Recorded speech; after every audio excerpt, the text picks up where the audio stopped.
Okay, guys, You ready? let's go. All right, everybody, welcome to our Monday Zoom. Today we are discussing a little bit, jumping the gun because it hasn't launched yet, but it's launching this week. Yep, our creatine plus HMB combo. We have been super excited about this one. Yes. Also, we've been using it Since high school. right. I mean, specifically this one, we've been using it for a while. But really, guys, creatine is one of the most research and proven supplements. 50 plus years. Yeah, for boosting muscle power, strength, overall performance. Recovery. And there's so many in recovery, and there's so many other things about it that people don't really understand, and that really has to do with the brain. And that's a lot of it what we want to drill home with today. Absolutely. Because of the fact that we all associate creatine with muscle building, and bodybuilders, men. Right.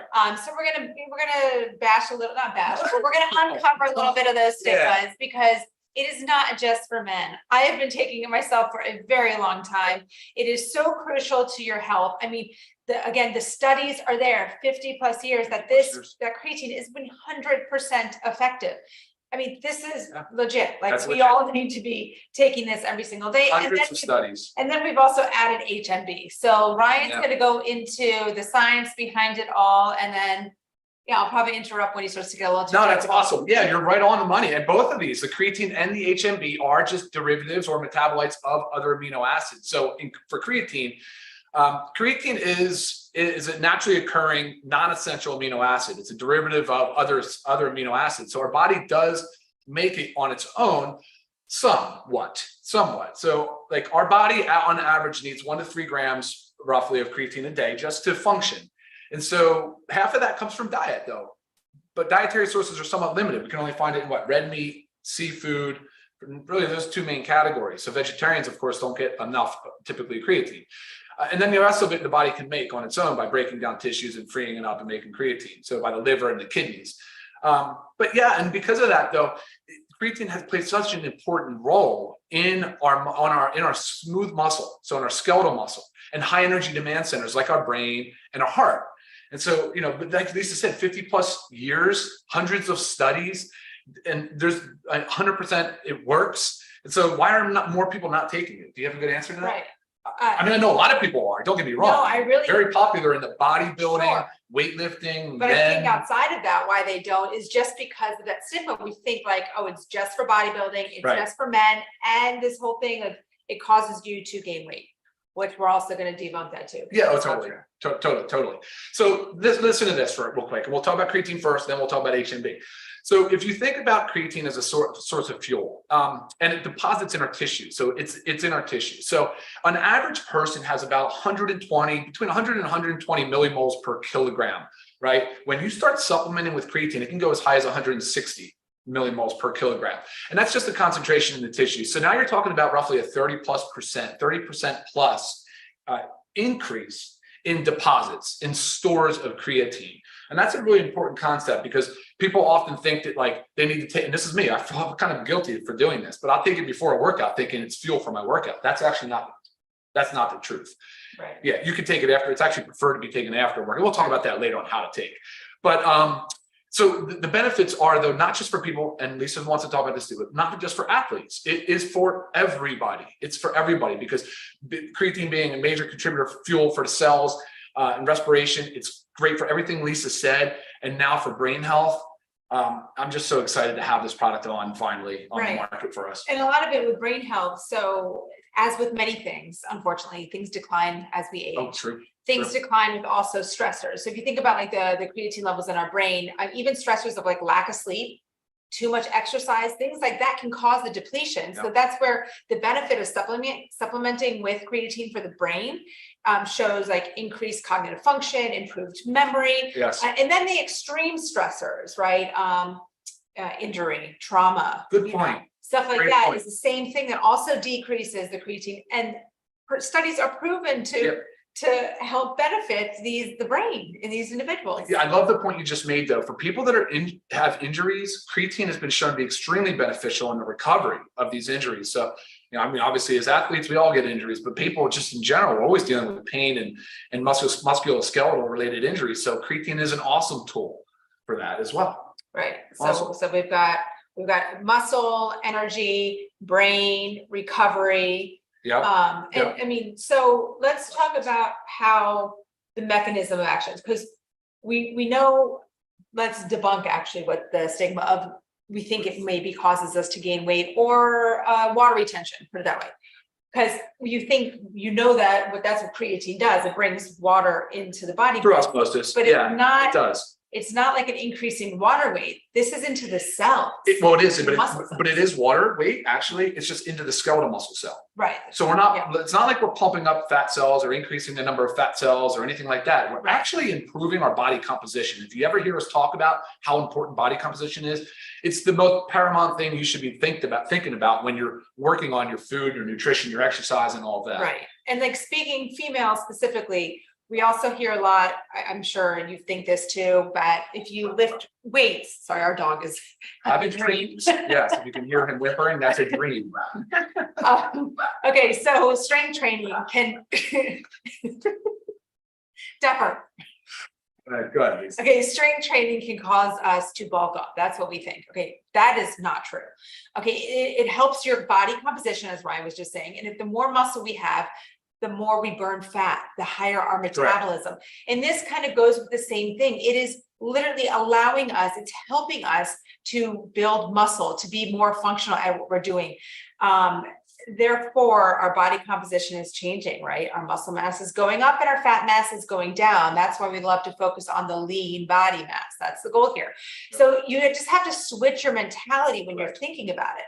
Like, trust me, I'm not going to take anything that is going to cause me to feel like fluffy and put on weight and bloated. Yeah, absolutely. That's not my goal. I don't think that's anybody's goal.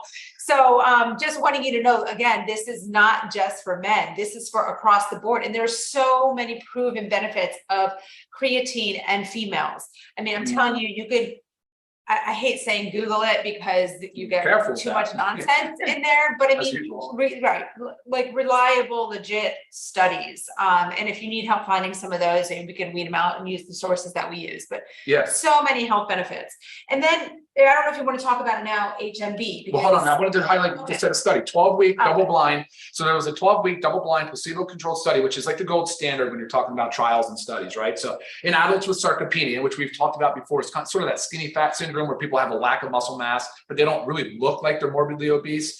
Anyway, those people analyzed grip strength, gait speed, chair stand test, body composition, inflammatory markers, all of which improved with statistical significance. And I can share that study with you guys. But anyway, that's the type of stuff we're looking for here. And, so we feel very confident standing here and recommending a supplement like this for 50 years of usage and over hundreds of studies. So yes, absolutely, Lisa. Let's talk about HMB. Real quick, there are other forms of creatine. The most dominant one, and the one we really want, is creatine monohydrate. So that's what's in here, because I've already gotten that email question. So just monohydrate. Yep, it's the most well studied, and honestly, it's the most affordable. So that's another good thing. All right, guys, HMB. HMB is also another derivative of an amino acid. It is derived from leucine. Now, if you recognize leucine, you'll recognize it as one of the branched chain amino acids. It is an essential amino acid, and we preach about it because it's so important in muscle protein synthesis. And so when leucine breaks down, it makes HMB. That is what's helping the body, A, go into muscle protein synthesis, so help us build lean skeletal muscle. And B, it also inhibits the breakdown. So it interrupts proteolysis. And so it slows down the degradation of muscle mass, which of course, like Lisa talks about, starting in the age of 30, we really do start to lose a significant amount of muscle mass. So clearly HMB plays a really important role. And there's also a ton of studies to support HMB as well. It's naturally occurring and it's great for recovery. I was gonna say recovery. The recovery aspect is huge. But also is like, as we age and we continue to push our bodies, we don't recover as well. So it's just such a amazing little combination supplement here. It is, but again, not just for athletes. We're not talking about an athlete-only supplement. Yes, that is how this is going to look, and it will be talked about that way because we always encourage fitness and being active, leading an active lifestyle and focusing on body composition. But this is for also, there was a study, here we go again, with sedentary adults on HMB with vitamin D3, I think, and showed tremendous benefit in muscle protein. Right. It helps prevent muscle wasting. That's the bottom line. As we age, our muscle wastes away. This helps prevent that. Like again, all this is about like prevention of things that happen to us when we age, really. So we want to get on top of it. Yep. So actually, I wanted to comment. I made a note because I thought it was cool. I know a lot of the science geeks out there enjoy reading and understanding more about the mTOR pathway. So HMB actually does have a direct increase in myofibrillar protein synthesis via the mTOR pathway. So for you guys out there that like that, you can look more into that as well. So okay. Yeah, very cool studies. Ooh. Do we know what we're selling for? No, we're not. Don't actually. Launching. It's launching this week. So. Right. But as you guys know, as with all of our prices, extremely affordable. Because we want these products to get into the hands of everybody. So again, the warehouse, our manufacturer has the pallets. They're being shipped to us this week. It's going to be live. Make sure you get your hands. All right. Who should take it? What should we expect? I'm going to look at some questions here too. So who should take it? Well, everybody. Okay. Well, who should not take it then? Maybe. So who should not take it? Actually, really there's none. So the kidney thing comes up because, kidney health, because when you go to your physician and you get your blood work done and your serum creatinine, which is one of your metrics for kidney health, is elevated or on the high end of normal, if you're taking creatine, that can happen. But however, it's not actually the creatine that's causing any kidney damage. It may have just elevated that serum creatinine number a little bit, but that doesn't mean there's kidney damage. As a matter of fact, dialysis clinics now, with people on dialysis, have been studied. They're chronically low because their kidney is not activating. Remember we said earlier about how the kidney and liver has to activate creatine in the body. If you're not getting enough in your diet, it's not doing it. So our dialysis patients are suffering with low creatine levels. And what's happening is they're losing their muscle mass, no energy. Their cognitive function is declining. Believe it or not, it's absolutely a big deal for them. And so now more nephrologists are adopting creatine supplementation in dialysis patients. Now, I am certainly not sitting here telling you if you're on dialysis to do that. I am telling you, though, however, to discuss it with your nephrologist or your medical provider. But it has been debunked that this causes kidney disease. As a matter of fact, there are 2 associations here, at least 2. I know there's more, and I'll read those to you as soon as I can find it. But the American College of Sports Medicine, and which you're familiar with, Lisa, you remember that, and Academy of Nutrition and Dietetics, they do not consider renal function a concern for use. So that's a really big deal because for a long time, everybody thought, well, if you have kidney damage, you can't take creatine, or vice versa, that creatine could cause kidney damage. Not true. And then again, how to take. Yes. Daily. Okay. The studies show on it daily because I think I was reading that within 4 weeks. So if you completely stop the creatine, everything will reverse. 4 to 6 weeks. Correct. That's correct. Effect. Yeah. So you want to be taking it every day, ideally after a workout. Sure. No. Oh yeah. Sorry. I'm sorry. After a workout, I was always under the impression it was almost like fuel for the workout. It's not. It's just replacing the stores that were going to be depleted by the body naturally. So after a workout with carbohydrates and some protein. And if you're not working out, doesn't matter. Just make sure you're taking it daily. We are big believers of not flavoring things when possible. So therefore this is not flavored. It's not bad. Mix it with water. It's totally palatable. Doesn't taste bad at all. Drink it. No issue.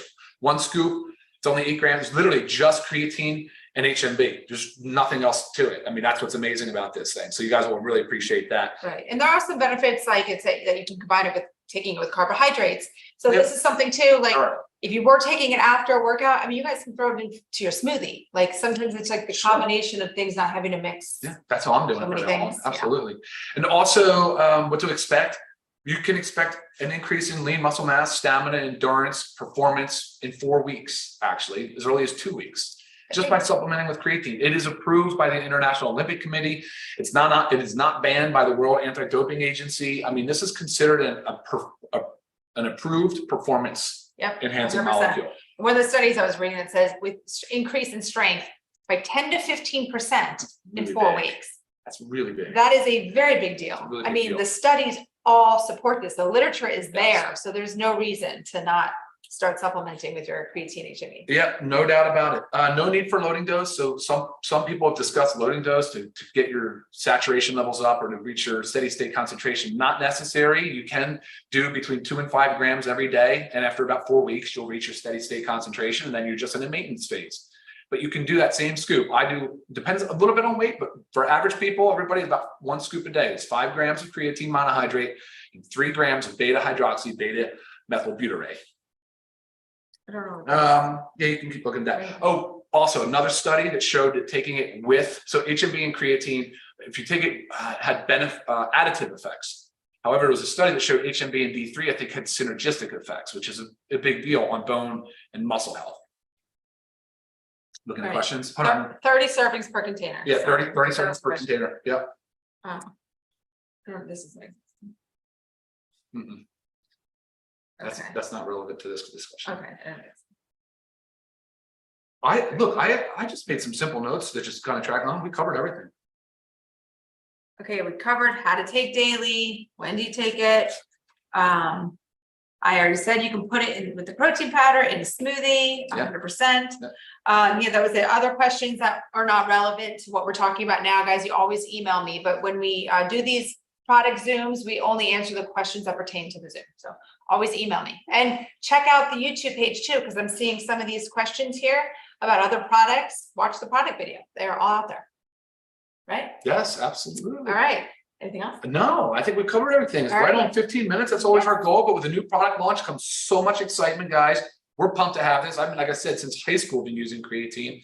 And I'm just turned 43 years old, and I actually dunked on a 10-foot rim the other day. And I'm going to say creatine had a big part in that. There you go. Yeah. So get your creatine, but pay attention to the launch of it this week so you can get your orders in. Absolutely. Yeah. All right, guys. As usual, thank you very much for joining us on this Monday. Have a super productive week. We'll see you next time. Bye, guys. All right.